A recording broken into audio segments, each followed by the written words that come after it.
ঘুমটা আচমকা ভেঙে গেল সুলেখার। সেই আওয়াজটা আবার শোনা যাচ্ছে, সরসর করে অদ্ভুত এক শব্দ, যেন প্রকাণ্ড কোনো সরীসৃপ দোতলা সিঁড়ি বেয়ে সন্তর্পণে উঠে আসছে। এখনই ওদের সুসজ্জিত বেডরুমে ঢুকে পড়বে। বিশাল ফনা ও জলজলে চোখ তুলে দাঁড়াবে নবদম্পতির সামনে। তারপর তারপর আর ভাবতে পারে না সুলেখা। দরদর করে ঘেমে ওঠে, ধাক্কা মেরে জাগিয়ে তোলে আবিরকে। কি গো, শুনতে পেলে? সেই সরসর করে আওয়াজটা আবার হচ্ছে। খুব ভয় করছে গো আমার। বাইরে গিয়ে দেখো না একবার। আবিরকে প্রাণপণে জড়িয়ে ধরে সুলেখা। ধুর, আবার শুরু করলে? কই আওয়াজ? কিসের আওয়াজ? আমি তো কিছু শুনতে পেলাম না। তুমি কি পাগল হয়ে যাচ্ছ? দয়া করে রাতটুকু অন্তত ঘুমোতে দাও শান্তিতে। বিরক্ত হয়ে পাশ ফিরে ঘুমানোর চেষ্টা করে আবির। রাত দুপুরে এই রকম অত্যাচার আর কাহাতক মেনে নেওয়া যায়? আবার সন্তর্পণে কান পাতে সুলেখা।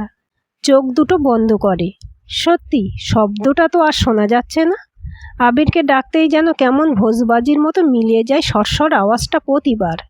কোথায় পালিয়ে যায় সরীসৃপটা? নাকি এ কেবলই মনের ভ্রম? না না, ভ্রম কিভাবেই বা হবে? আওয়াজটা যে বড় স্পষ্ট। আর শুধুই কি রাতের বেলা?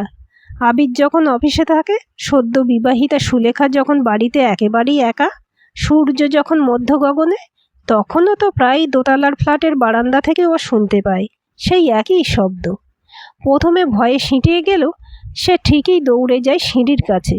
তন্ন তন্ন করে খুঁজেও কোনো সরীসৃপের দেখা মেলেনি আজ অবধি। আওয়াজটাও ততক্ষণে দিব্যি থেমে যায়। তাও কি শান্তি আছে? মনটা তো খুঁতখুত করে সারাক্ষণ। বাঁচাটাই যেন দুষ্কর হয়ে উঠেছে। ফেসবুকে ন্যূনতম আলাপ যে এতটা পথ হাঁটবে আবির বা সুলেখা কেউই কল্পনা করতে পেরেছিল প্রাথমিকভাবে? হাই, আপনার প্রত্যেকটা গল্প মন ছুঁয়ে যায়। সত্যিই অসাধারণ লেখেন আপনি। সুন্দরী এক পাঠিকার প্রোফাইল থেকে এমন প্রশংসা পেয়ে উঠতি লেখক আবির তো আপ্লুত হয়ে ওঠে। বন্ধুত্বের হাতটা বাড়াতে বিন্দুমাত্র দ্বিধা করে না। লেখনের উৎসাহটা অজান্তেই দ্বিগুণ হয়ে ওঠে। তারপর তারপর আর কি? প্রিন্সেপ ঘাট, ভিক্টোরিয়া, সাউথ সিটি, হাতে হাত, ঠোঁটে ঠোঁট, হৃদয়ে হৃদয়, ব্যস্ত চ্যাটবক্স ও অবশেষে ছাদনাতলা। না, কোনো বাধা বা আপত্তি আসেনি কোনো তরফ থেকেই। আবির চাকুরিরত ইঞ্জিনিয়ার ও শখের গল্পকার। সুলেখা ইংরেজি সাহিত্যের শিক্ষিকা। দুই পরিবারের সম্মতিতেই বিয়েটা বেশ ধুমধাম করে সম্পন্ন হয়েই গেল। বিয়ের পর তরুণ কপোতির স্বপ্নের সেই ছোট্ট সিমসাম ফ্ল্যাট, প্রেম ও অঙ্গীকার দিয়ে গড়ে তোলা স্বাধীন সংসারের মধ্যে এই সরসর শব্দটাই যেন প্রকাণ্ড একটা বাধা হয়ে দাঁড়িয়েছে। আজকাল আবিরও মন দিয়ে লেখালেখিটা করতে পারছে না। অফিসের কাজেও মন বসতে চাইছে না তেমন। আসলে বাড়িতে থাকলেই সুলেখা ওই আওয়াজটার কথা বলে, নানা রকম আশঙ্কা ব্যক্ত করে। যদিও প্রথম দিকে আবিরের মনে হয়েছিল সুলেখার মানসিক সমস্যা হচ্ছে, ডাক্তার দেখানো দরকার। তবু মন যেন মানতেই চায় না যে মেয়েটা এত নিপুণভাবে সংসার চালাচ্ছে সে রোগী হবে কিভাবে। হয়তো গুঁড়ো কোনো রহস্য লুকিয়ে আছে ওই আওয়াজটার মধ্যে। যদিও আবির নিজের কানে কখনোই শোনেনি, তবু যেন কেমন গায়ে কাঁটা দিয়ে ওঠে সন্ধে নামলেই। কফিটা খেয়ে নাও গো, ঠান্ডা হয়ে যাবে। সুলেখা রান্নাঘর থেকে আবার তাড়া দেয় আবিরকে। ল্যাপটপটাকে মাঝে মাঝে একটু রেস্টও তো দিতে পারো। ব্যস্ত মহানগরীর বুকে তখন সবে সন্ধে নেমেছে। তারা ঝিকমিক করছে খোলা আকাশের বুকে। মৃদু হেসে ঢকঢক করে কফিটা পান করে নেয় আবির। একটা চমকপ্রদ প্লট মাথায় আসছে, লিখে ফেলতে হবে যত তাড়াতাড়ি সম্ভব। ব্যালকনি থেকে একবার ঘুরে আসে সে, কাগজ কলম নিয়ে লিখতে বসে। এই এই শুনতে পেলে? সেই শব্দটা আবার। হঠাৎ রান্নাঘর থেকে দৌড়ে আসে সুলেখা। চোখ দুটি বিস্ফারিত, বুকটা হাঁপড়ের মতো ওঠানামা করছে। সন্তর্পণে কান পাতে আবির। কই, কিছু শুনতে পাচ্ছে না তো? সবে হেসে উড়িয়ে দিতে যাবে, আস্তে আস্তে একটা সরসর শব্দ যেন তার কর্ণগোচর হয়। হাত পা যেন অজান্তেই ঠান্ডা হয়ে আসে। এর অর্থ সুলেখা এতদিন ধরে মন গড়া কথা বলছিল না। সত্যি কি এই ফ্ল্যাটে কোনো ভুতুড়ে সরীসৃপ বাস করে? কিছুক্ষণ পর অস্বস্তিকর শব্দটা থেমে গেলেও পুরোপুরি সহজ হতে পারে না কেউই। আবিরের হঠাৎ মনে হয় দেওয়ালের পিছনেও তো সরাত করে কি যেন একটা চলে গেল। প্রাণপণে দৌড়ে গেল সে, কিন্তু তন্ন তন্ন করে খুঁজেও কিছুই পেল না। উপরন্তু মাথাটা যেন হঠাৎ করে কেমন ঘুরে গেল। ফ্ল্যাটটায় গন্ডগোল আছে গো কিছু, যত তাড়াতাড়ি সম্ভব শিফট করার ব্যবস্থা করো। প্রায় কাঁদো কাঁদো হয়ে বলে ওঠে সুলেখা। না হলে অন্তত হার্ট ফেল করে আমাদের মৃত্যু নিশ্চিত। আবিরের মুখে আর কথা ফোটে না। অদ্ভুত এক অসহায় দৃষ্টি মেলে মাটিতে বসে পড়ে থপ করে। এরপর কেটে গেছে প্রায় 2 সপ্তাহ। আবিরের স্বাস্থ্যের বেশ অবনতিই ঘটছে। সারাক্ষণ কেমন ভয়ে ভয়ে থাকে। মাঝে মাঝে জ্বর আসছে কাঁপুনি দিয়ে। মাথাটাও ঘুরে যায় হঠাৎ। ডাক্তার দেখিয়েও লাভ হয়নি বিশেষ। আর সেই সরসর শব্দটা তো প্রায়ই হচ্ছে। আর তার সাথে সরাত করে দেওয়ালের পিছনে কিছু একটা সরে যাওয়ার অনুভূতি। লেখালেখির পার তো চুকেই গেছে। এখন অফিসটুকু পর্যন্ত সামলানো দায় হয়ে পড়েছে। তবু তো সুলেখা সংসারের কাজগুলো সামলে যাচ্ছে কোনো মতে। দাঁতে দাঁত চেপে আবিরের নার্ভগুলোই বেশি দুর্বল হয়ে পড়ছে। আমাদের খুব তাড়াতাড়ি নতুন ফ্ল্যাটে শিফট করতে হবে। এখানে থাকলে আমরা আর বাঁচব না গো, সুলেখা প্রায়ই বলে। কিন্তু উপযুক্ত ফ্ল্যাট পাওয়া তো আজকালকার দিনে মুখের কথা নয় মোটেই। আবিরের আজকাল প্রায়ই মনে হয় ও পাগল হয়ে যাচ্ছে। আশপাশের দুনিয়াটা যেন কেমন ঝাপসা হয়ে যাচ্ছে। আজ আর অফিসে যায়নি আবির। কালকে জ্বর এসেছিল। শরীরটা আজকেও বড্ড দুর্বল। সুলেখা স্কুলে। ওই জেদ করে আবিরকে বাড়িতে রেস্ট করতে হুকুম করে গেছে। দুপুরবেলা টেবিলের উপরে রাখা ভাত তরকারি খেয়ে আবির সবে একটু ভাত ঘুম দিতে যাবে, মোবাইল ফোনটা বেজে উঠল হঠাৎ। নম্বরটা আননোন। এই সময়ে কে আবার? বিরক্ত হয়ে বলে ওঠে আবির। অন করে মুঠোফোনটা কানের কাছে ধরে। না, কোনো শব্দ নেই। হ্যালো, হ্যালো, দুবার জোর গলায় বলে ওঠে সে। হঠাৎ ও প্রান্ত থেকে সেই চেনা সস্যার শব্দটা। আবিরের বুকটা অসম্ভব রকম ধুকপুক করতে থাকে। নাক মুখ দিয়ে জলের মতো ঘাম ঝরতে থাকে। কে কে বলছেন আপনি? কোথা থেকে? অসহায়ভাবে তোতলাতে থাকে সে। ঘাড় ঘুরিয়ে এপাশ ওপাশ দেখার ক্ষমতাটাও যেন লোপ পাচ্ছে আস্তে আস্তে। শরীরের সমস্ত শক্তি যেন ফুরিয়ে আসছে। হঠাৎ রিসিভারের ওপ্রান্ত থেকে হাড় হিম করা অট্টহাসি শোনা যায়। যেন কোনো ভয়ানক পিশাচ 1000 বছর পর জেগে উঠেছে। আর নিতে পারে না আবির।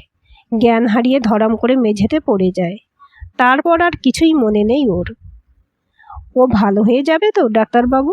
সুলেখা কান্না ভেজা গলায় প্রশ্ন করে। এখানে সঠিক চিকিৎসায় থাকলে হয়তো উনি সুস্থ হয়ে উঠতেও পারেন। আমরা সাসপেক্ট করছি ওনার একটি জটিল মানসিক রোগ হয়েছে। সেই জন্যই নানা রকম উল্টোপাল্টা শব্দ শুনতে পেতেন, অবাস্তব দৃশ্য দেখতে পেতেন। যেহেতু ঘুম থেকে উঠলেই ভায়োলেন্ট হয়ে উঠছেন, তাই আপাতত ঘুমের ওষুধ দেওয়া আছে।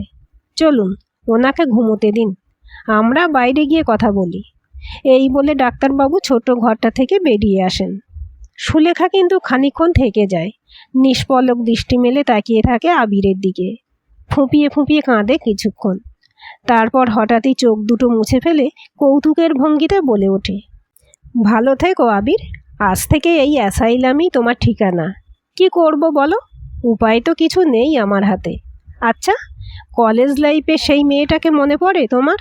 নিপা, নিষ্পাপ মেয়েটা কিন্তু মন প্রাণ দিয়ে ভালোবেসেছিল তোমায়। খুব বিশ্বাস করেছিল তোমায় জানো। চিরকালীন লাজুক মেয়েটা তোমার তথাকথিত মেয়েকে ভালোবাসার সামনে নিজেকে উজাড় করে দিয়েছিল একদিন। ফলস্বরূপ তোমার সন্তানকে পর্যন্ত বহন করতে শুরু করেছিল। আর তুমি কি করলে? ক্যান্টিনে বন্ধুদের সঙ্গে নোংরা বাজি রেখে প্রেমের নিছক অভিনয় করেছিলে। স্বার্থসিদ্ধ হয়ে যাওয়ার পরও আমার বোকা দিদিটা তোমার পিছু ছাড়ছে না দেখে দিশেহারা হয়ে পড়েছিলে তুমি। আর তো তোমার তাকে কোনো দরকারই নেই। তাই প্ল্যান করে তোমাদের পুরো দলটা গোটা কলেজের সামনে ওকে চরিত্রহীনার বদনাম দিয়েছিলে। ওর হৃদয়ের অনুভূতিগুলোকে সযত্নের দায়িত্ব নিয়ে গুঁড়িয়ে দিয়েছিলে। ধাক্কাটা নিতেই পারলো না বেচারি। এত উজ্জ্বল ভবিষ্যৎ, একটা সুখী পরিবার কেমন অনায়াসে ধ্বংস হয়ে গেল। সেও কিন্তু আজ অ্যাসাইলামেই বন্দি জীবন কাটায়। তাই তোমাকেই বা কিভাবে বাইরে থাকতে দিই বলো? তাও তো এত বছর কোনো শাস্তি ছাড়াই দিব্যি ঘুরে বেড়ালে। অন্তত এবার তো প্রায়শ্চিত্তটা করো।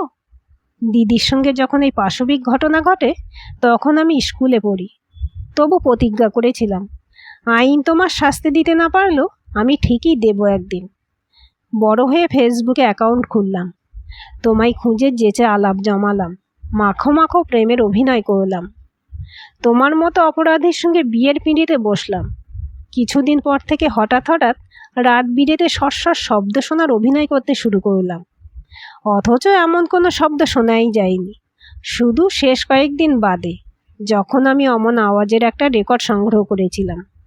ও হ্যাঁ, বলা হয়নি, ইন্টারনেটে হ্যালুসিনেজেন্স সম্বন্ধে প্রচুর পড়াশোনা করেছি আমি।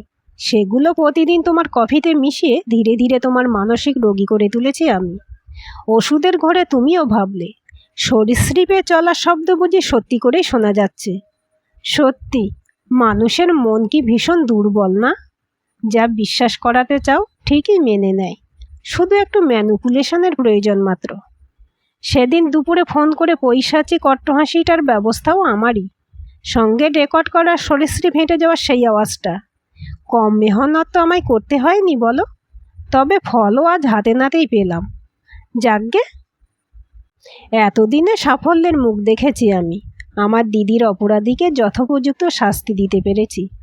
তুমি তো এখন এইসব বোঝার কোনো অবস্থায় নেই, অতএব শান্তিতে ঘুমিয়ে থাকো। এখন থেকে এটাই তোমার স্থায়ী ঠিকানা। আমার প্রতিশোধের এই তো সবে শুরু। বক্তব্য শেষ করে দীপ্ত ভঙ্গিতে বেরিয়ে আসে সুলেখা। তার ঠোঁটে তখন যুদ্ধজয়ের চওড়া হাসি ও চোখের কোণে চিকচিক করছে অশ্রুকণা। আনন্দেরই বোধ হয়। এতক্ষণ ধরে ব্রততী সান্যালের লেখা শব্দভেদী গল্পটি শুনলেন। আজকের গল্পটি কেমন লাগলো কমেন্ট করে জানাবেন। ভালো লাগলে লাইক, হাইপ, শেয়ার করবেন। আর চ্যানেলটি সাবস্ক্রাইব করে বেল আইকনটি ক্লিক করে রাখতে ভুলবেন না।